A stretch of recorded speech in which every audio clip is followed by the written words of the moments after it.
Why do you think that some attorneys are begging for clients at $125 an hour while others are charging thousands or whatever they want because they know regardless what they cost, their schedules are going to be booked? Well, it's the same reason that there's a large variance in price in any product in the free market, because there's a huge variance in quality. As an attorney, your duties are to research and present the case to the jury and the courtroom. In this video, I'm going to talk to you about some best practices on how to optimize your presentation to give you the best chance for success.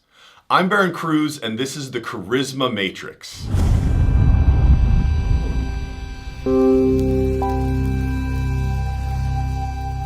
The courtroom is a stage, and a principle that I want you to have in the back of your mind the entirety of your time spent there is the TLH triangle. And what that is it's three adjectives that describe how you always want to be being perceived by the jury and everyone else in the courtroom. And that's as trustworthy, as likable, and as high status. And in that trustworthiness component comes an element of intelligence, because oftentimes those things are seen kind of hand in hand. So how do we do that? Well, some of the basics. Our body language. We want to be very confident, cool, deliberate in our body language. We want our orientation typically to be the jury, sometimes the judge, but also early in that court case, we want to show that we're confident orienting everywhere in the courtroom. We're a confident person. We're not afraid of anything. So we're going to take a short amount of time orienting all around that courtroom. Just we're making, quick phrases just to kind of show that subconsciously you're a veteran there. You've been there before. You're not afraid. You're not intimidated. Now, when it comes to orienting to the jury, you do want to spend a lot of your time oriented to them. But this leads me to the next point, and that's eye contact. While you want to be making consistent eye contact with the jury, you don't want to make anyone feel discomfort or uncomfortable with your presence. And by focusing in on one person for too long, staring at them in the jury, that's going to create that. So be sure that when you are addressing the jury and your body language is very oriented to them, don't be too intense, don't be too intimidating by staring at one person for too long. Now, your tonality wants to be in four components the majority of the time. And the bulk of those components is a competent, commanding tonality. You've got everything figured out. You know exactly what happened, and you're going to explain it to them. But some other little flutters of tonality that you want to work in is interested, surprised, and empathetic. And I'm going to get more into the empathetic piece and the surprise piece as we continue. The way you express your emotion in the courtroom is hugely impacting and swaying to the jury and everyone else in it. We want to use our emotions to our favor to magnify the attention when it is good for ourselves and for our case, and to dissipate and quickly remove attention when it's not. So let's use an example. Let's say you're in a line of questioning and you say, in your opinion, did your passenger know that the narcotics were in the trunk? And he says, no, I don't think he did. And your response is, in your opinion, did your passenger... Okay, right on to the next one. No reaction, almost as if he didn't answer the question, almost as if it never happened. Because we want to dissipate that, right? That answer was not to our advantage. So let's say you say, in your opinion, did your passenger know the narcotics in the trunk? And he says, yeah, I think he did.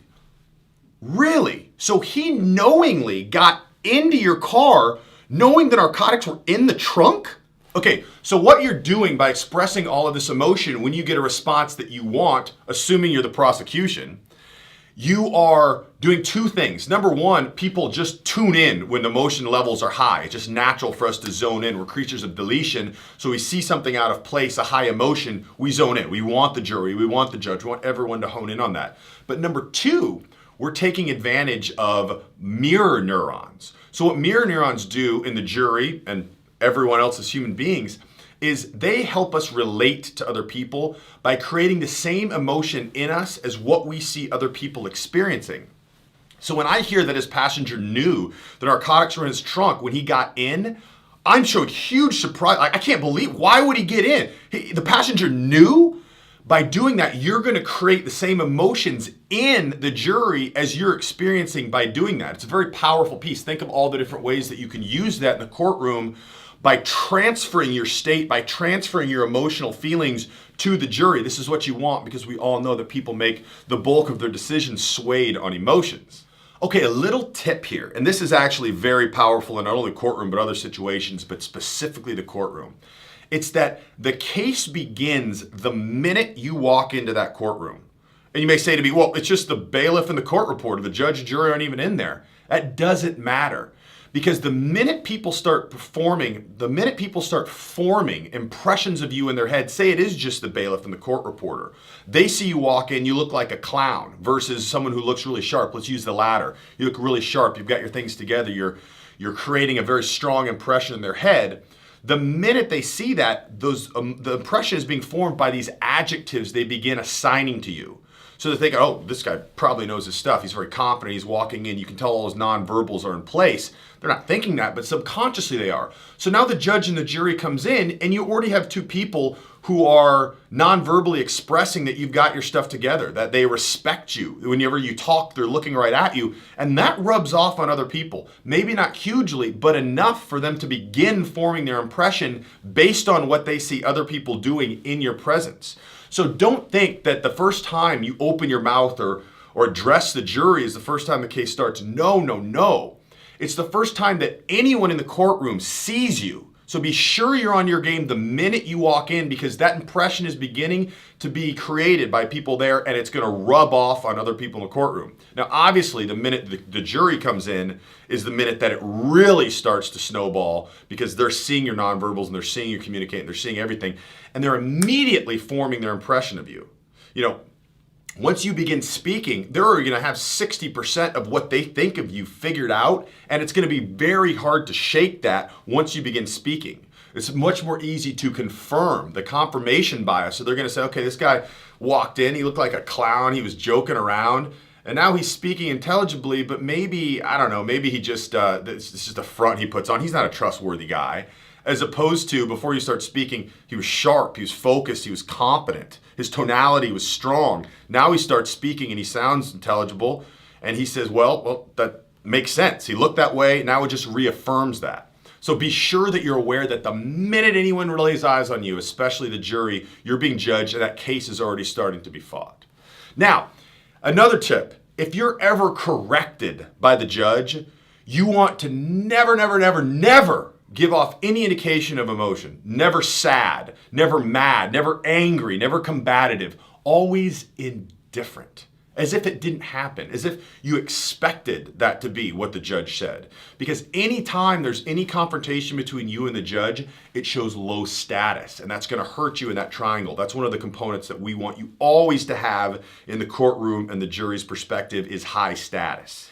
Very importantly, the tone I want you to take with the jury is one of empathy. I want them to feel like you're a good friend of theirs that's trying to help them make a good decision. Because the minute we step into that courtroom, the buyer-seller dynamic is in place. And unfortunately, as attorneys, we are the seller and they're the buyer.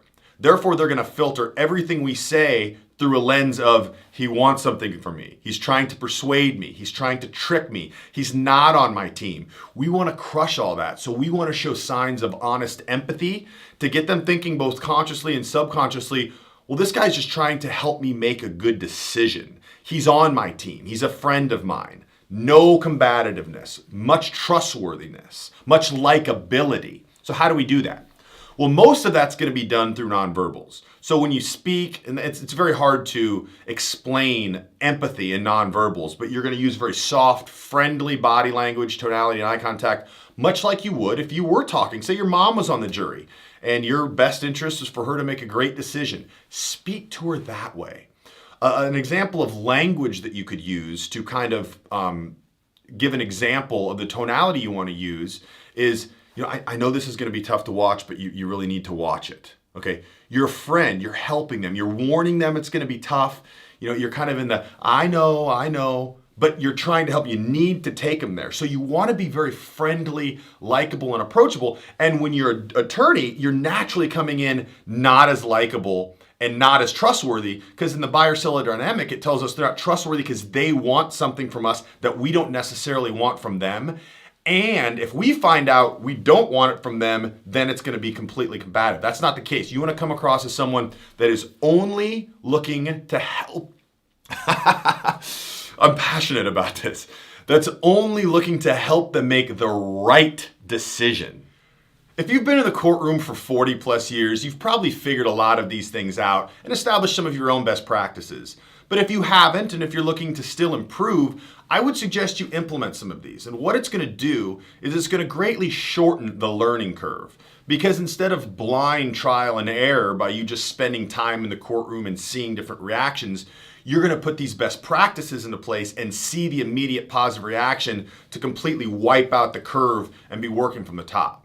Now, I would suggest you take a look at some of my other videos because commonalities between charisma, influence, persuasion, social dynamics are universal, whether you be in the street, at the grocery store, on a date, or in a courtroom.